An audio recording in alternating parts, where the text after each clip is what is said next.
Peripheral artery disease, peripheral neuropathy, vascular health బాలేదు, అంటే blood vessels health బాలేదు. So blood vessels సరిగ్గా oxygen కానీ న్యూట్రిషన్ కానీ కాళ్ళలోకి సప్లై చేయలేకపోతుంది. ఇది major issue. Okay. Vascular health అంటే ఏంటి? వాస్కులర్ హెల్త్ అంటే ఏంటంటే వెజల్స్ అనేది చిన్న వయసులో ఉన్నప్పుడు చాలా హెల్తీగా యాక్టివ్గా ఉంటాయి. ఎలా కంపేర్ చేసుకోవాలంటే, కిచెన్లో సింక్ ఉంటుందా, సింక్కు పైప్ ఉంటుందా? కొత్త ఇంట్లోకి వెళ్ళినప్పుడు ఆ సింక్కున్న కొత్త పైప్ ఉంటుంది కాబట్టి దాంట్లో ఎంత చెత్త వేసినా ఏం వేసినా ఎప్పుడు బ్లాక్ కాదు. ఎందుకు? ఆ పైప్ అనేది సాఫ్ట్గా ఉంటుంది, ఫ్లెక్సిబుల్గా ఉంటుంది. కరెక్ట్. 3-4 ఇయర్స్ అయిన తర్వాత ఏమవుతుందంటే ఆ సింక్లో ఆ పైప్లో చోక్ అవడం మొదలవుతుంది. అవును.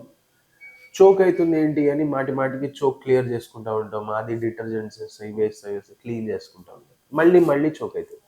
బేసికల్‌గా ఆ పైప్ కూడా అది మొత్తం ఉబ్బబట్టి గట్టిగా అయిపోతుంది, బ్రిటిల్ అవుతుంది. ఇదే వాస్కులర్ హెల్త్. మన ఒంట్లో ఉన్న రక్త నరాలు కూడా ఇదే విధంగా లోపల నుంచి గట్టిగా అయిపోతూ ఉంటాయి. లోపల పేరుకుపోతూ ఉంటుంది, బయట నుంచి గట్టిగా అయిపోతూ ఉంటుంది. దాన్నే క్యాల్సిఫికేషన్స్ అంటాము, రైట్, ఎథెరోస్క్లెరోసిస్ అంటాము. ఇవన్నీ బ్లడ్ వెజల్స్ జామ్ అవడం వల్ల రక్త ప్రసరణ అనేది తగ్గిపోతూ ఉంటుంది. దానివల్ల అక్కడ సప్లై తక్కువ ఉంది. నువ్వు పని చేస్తావు, రోజంతా మీ అమ్మ కష్టపడుతుంది, నీళ్ళల్లో తిరుగుతుంది, పని చేస్తుంది, అన్నీ చేసుకుంటుంది. రాత్రి వచ్చి అలసిపోయి పడుకున్నప్పుడు రక్త సరఫరా లేక నరాలు అన్నీ అక్కడున్న పార్ట్స్ అన్ని ఏడుస్తాయి. సో ఆ బ్లడ్ ఫ్లో కానీ మనం ఇంప్రూవ్ చేయగలిగితే ఈ సమస్యలు తగ్గుతాయి. అంతేగాని మనం బయట నుంచి ఎన్ని ఆయింట్మెంట్ క్రీములు పూసినా, ఎన్ని కట్లు కట్టుకున్నా ఆమెకి రిలీఫ్ అనేది రాదు.